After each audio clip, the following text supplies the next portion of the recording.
Getting all the credit now, yeah? You've done your bit. Eh? You've done your bit. Well, I said, they said, how much did you paint? I said, all. Yeah, you didn't do anything. No, I didn't. No.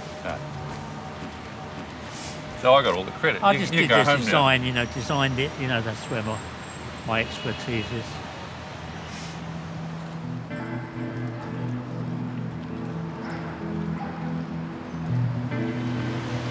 So we started in the summer, nice bright sunshine, 1980.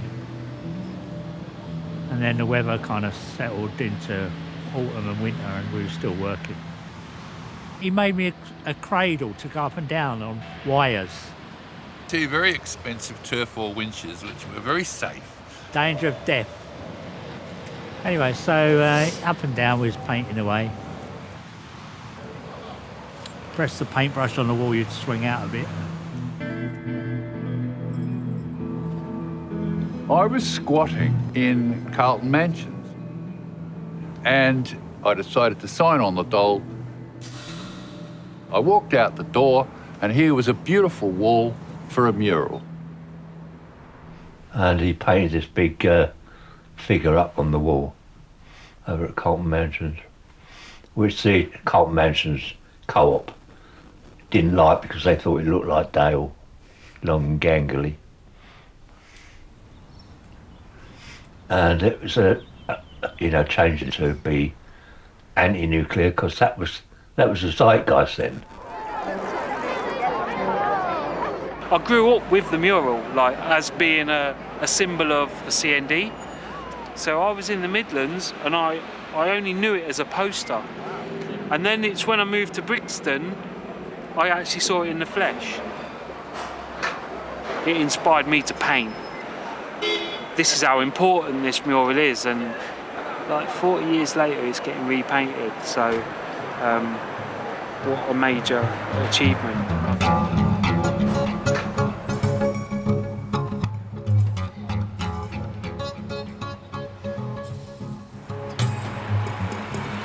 We spoke initially to Oval House Theatre when we knew that things were going to change here.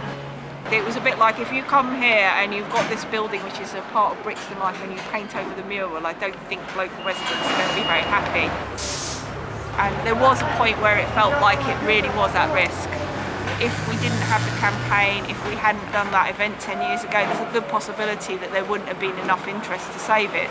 So I think the Mural Preservation Society and all the volunteers have helped to save this. Lambeth Council first of all asked me how much it was going to cost to renovate it. So I said I'd do it for 29 grand. I didn't want to do it myself, no. Not in the winter either. The scaffolding or Hi, Morgan. Morgan here, Paul. Morgan would always be one of the team. Yeah. Because I trust him to do it properly. And Paul has done renovations of every other person's mural. As a child, I grew up around here and was probably being pushed past this mural in my pram, and being asked to work to restore it with Brian Barnes has been a great honour. So I'm really looking forward to restoring it to its former glory. A couple of years ago, Brian and I were in the car park and we were talking about how to restore it. We were just going to restore it with paints we could get ourselves, just on zero budget, just to show that it was cared for and it wasn't a completely abandoned mural. The amount of graffiti it got over the years, maybe a lot of people thought it was just going to be left to its fate to be destroyed and covered up and built over. We were coming along and we were painting over some of the graffiti up on the first floor level on a ladder with a giant paint roller. In those times, it seemed like it was a far-off dream that wouldn't be realized or maybe could never happen. It's going to be amazing. I love it.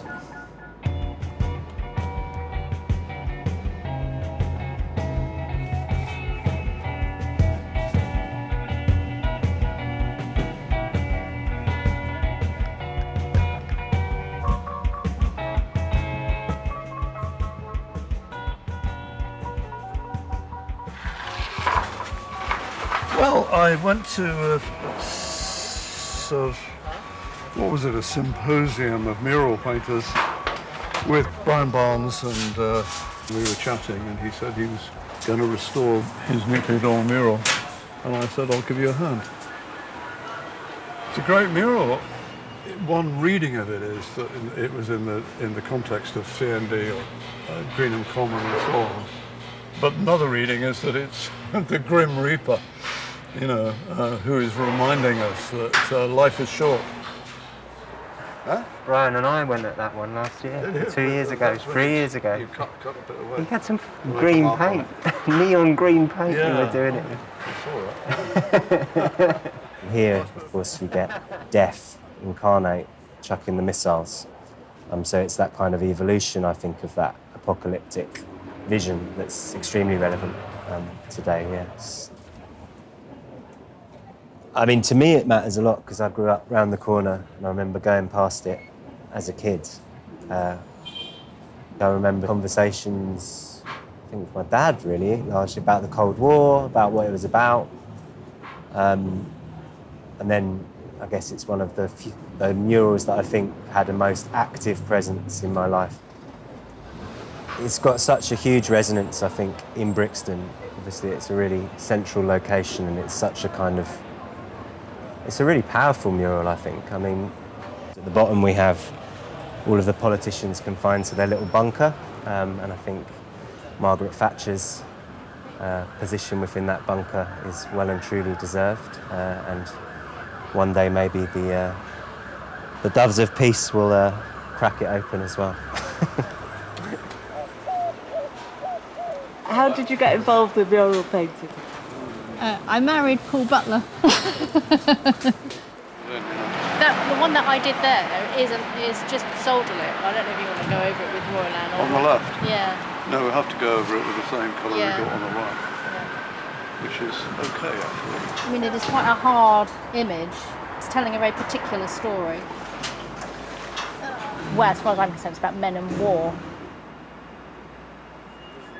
But I think what's interesting is how, I mean, the council and the various people decided to restore this. I mean, for Brian, that is amazing. It's like, well, would they let him paint this now if he'd made that as a proposition?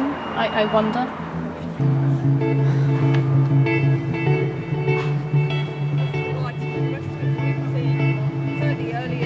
People come back to murals again and again throughout their lives. If they live in a particular area, they see it again and again, and it reveals kind of layers. So sometimes it's just an image you recognize, and then you see other aspects of it which you become aware of over a period of time, and I think that's how art works, you know.